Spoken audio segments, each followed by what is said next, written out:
今日我哋嚟睇下呢同嗱嘅區別。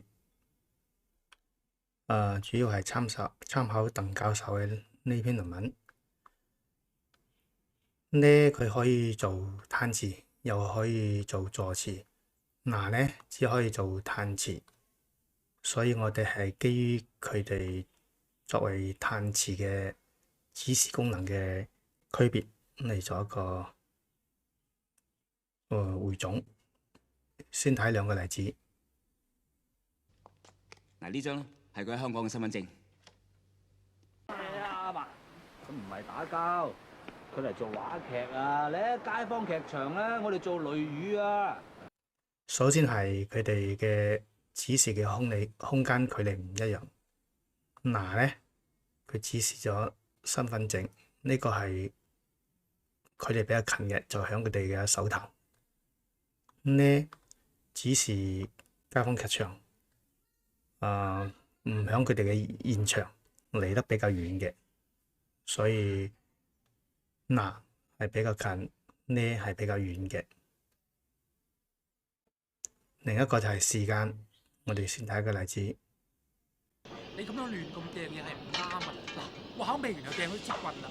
月光寶盒係寶物嚟噶嘛，你咁亂咁掟會染污環境㗎。嗱，佢指示咧係佢哋啱發生嘅事，即係話佢講話嘅時間，個發生嘅事。呢就時間冇限制，可以係過去啊、現在或未來。我哋分別睇一個例子。呢啲咪老豆啦，成日得閒喺屋企都唔幫教個仔。嗱，一翻去，唔知啊，我真係唔知講咩説話好。你仲講咩啊？快啲翻去啦！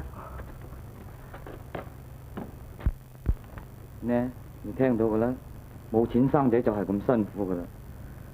我呢四個咧，唔知點養到佢大。呢，我老婆就嚟騷啦。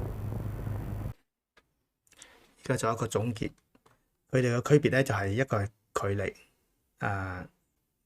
呢係比較遠嘅，甚至超出佢哋現場嘅範圍。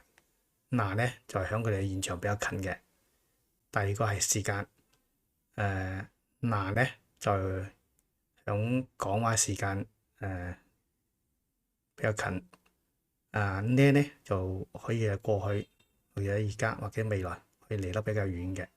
所以總結一句咧就係嗱當時當地，呢係那時那地比較遠嘅。